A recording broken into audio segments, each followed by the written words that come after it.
Discovered another one of these pointless labelling mechanisms that I enjoy so much in self-help and really despise in politics. You on board? Well, you're watching this, so get on board. I was recently watching a speech by Donald Miller, and he is got some pretty good points. I probably should read his book and elaborate on this, but pretty much he has been talking about in his most recent, no, actually, his second most recent book. He also came out with another one called Business Made Simple, and I think that looks very interesting because I like Business Made Simple. That sounds like a good idea, doesn't it? Seems like a very complicated subject. If only there was a guide. Well, speaking of guides, one of his books that he writes about is because in his earlier days, he wanted to become a story writer, but he was obviously shit at it. But he learnt the mechanisms. The mechanisms are very interesting because they kind of act as a way of you going through your own life and seeing where are you at that exact point. Now, here are the 4 archetypes. Is that even the right word? Look, I'm not exactly educated on story writing.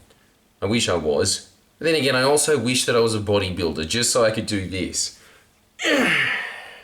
on camera with that extreme amount of oil and I'm assuming coconut tan on the front of it. Just to see that nice little vein and be like, yeah, that one's mine. Right for the kisser. But a man can dream. I think that the 4 ones that he's talking about, there is in every story that works, there is a guide, there is a villain, there is a hero, and there is a victim. The reason I've been thinking about this more and more is because we are starting a series, because there's just been so much positive feedback on it at Friendly Geordies, of paying out blue checks. They're the worst human beings imaginable. As somebody pointed out, do you ever go on Twitter and feel good about yourself afterwards? Not even just about yourself, about the world. Every time you go on, it is the worst narcissist on earth, which we've discussed before on this program, which is the program, me shitting in a really shit motel in Wollongong. But, welcome back to Win. So what they was discussing is that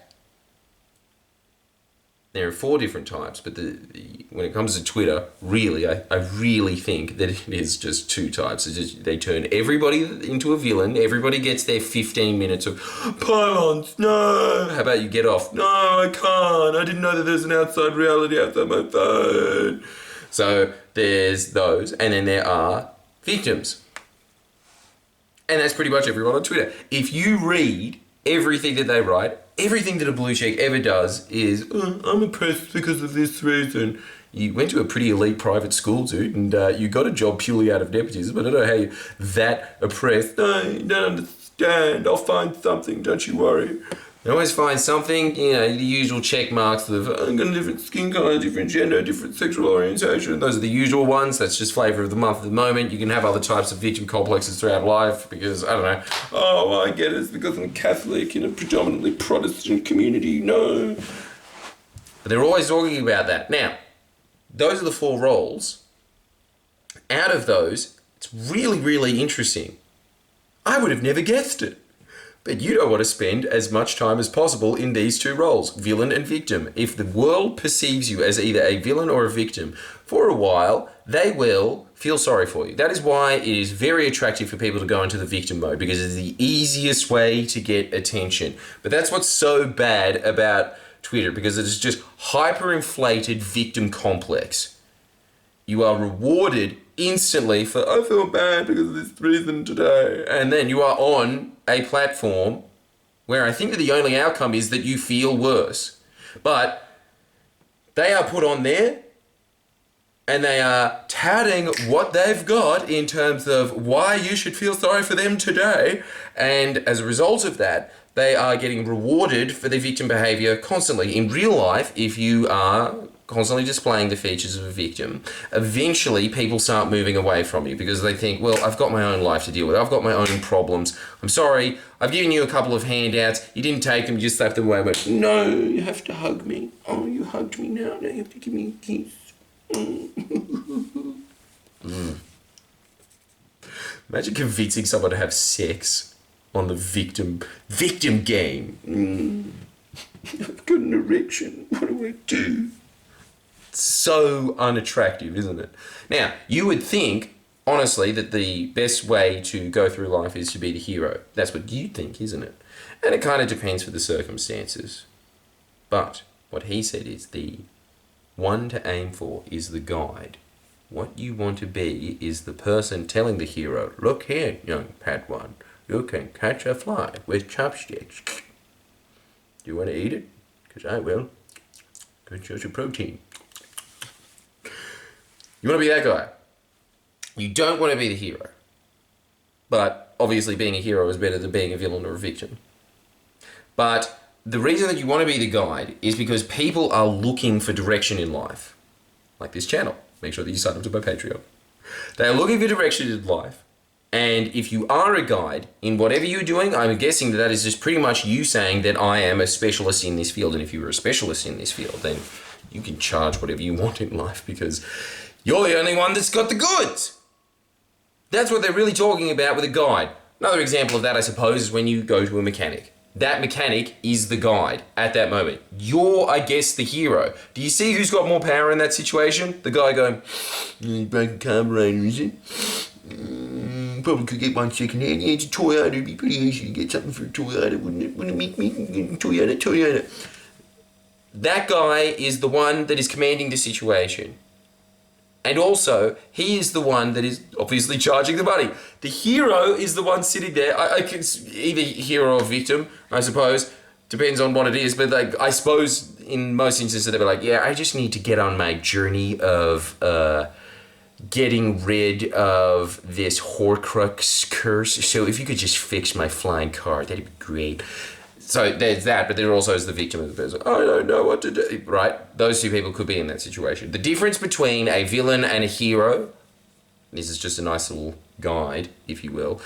What he was saying is that the villain was wronged, as was the hero, but the hero is out on a quest for justice, and the villain is out on I suppose most of the time it does kind of vary. Now there's kind of those like, broody villains that are in vogue at the moment of, You know what's really scary? A lot of the villains that you see in superhero movies, they're pretty much just being like, this guy is a villain. Why? Because he tried to control the population in order for the environment to continue functioning in some sort of cohesive way. Oh my God, what a bastard, right? But really, what he is doing is serving out disproportionate justice. It depends on your interpretation, because usually when I see those kind of things in like the Avengers, I'm going for the guy that got obliterated. But I suppose what they're trying to do is say that that is the bad guy. But really, it is just a beauty in the eye of the beholder thing. But if you are going to paint yourself in the public light, for instance, there are always, for me, in my roles in life, in my job, I'm constantly teetering on either being a hero or a villain. Those two, one of these. And it depends on the day, and it depends on the people looking at it, but I'm just kind of trapped in that sphere. I can't say that I didn't put it on myself, but here we are. But the less time that I spend in villain and the more time that I spend in hero, the better it is for me. Here, I guess on this channel, I'm a guide. That's why I like this channel a lot more. It's a lot easier being Yoda and sitting there being like, Luke, maybe you should, I don't know, go kick some ass or something. But those are the four roles. Now, the one that you definitely do not want to be stuck in for your life, I think the thing is, like, if you're a villain, you're still getting results. But as a victim, you are doing nothing. You are being nothing but a hindrance on everybody else in life. So you've got to spend as little time as possible there. If you notice, it is such a popular series when we pay out people on Twitter. Why? Because I think the world is just inundated with victim complex at the moment.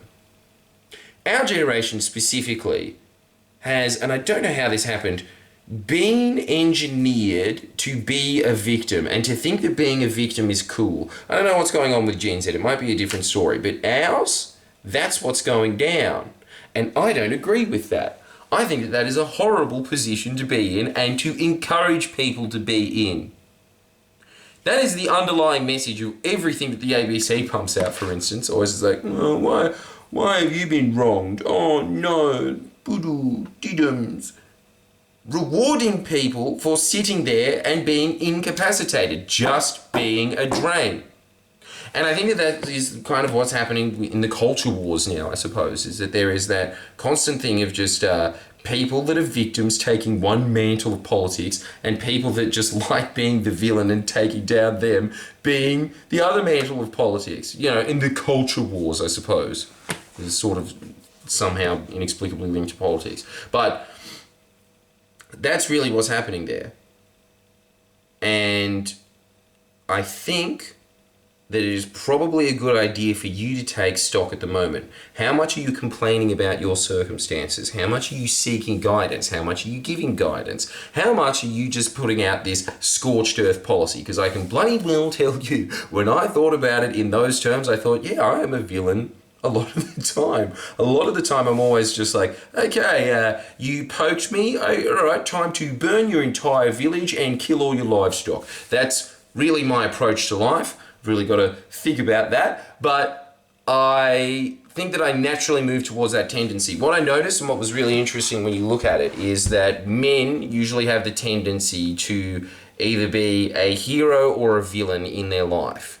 That's usually the two roles that they play. Women, on the other hand, have the role usually of being either a hero or a victim. So when they're in their most negative state, when guys are in their most negative state, they're destructive. When women are in their most negative state, they're extremely weepy and just being like, no, you don't understand how bad it is for me. So those two roles you want to get out of as much as possible. You want to be in hero guide. Okay, if you like that, if you found that informative, I've got a hell of a lot more on my Patreon. Become a member. You've got either one video or two videos that you can sign up for, and I will give you more guidance, if you will. Think about it. And give me money as well. Make sure that you do that. All right, like and subscribe. Sign up.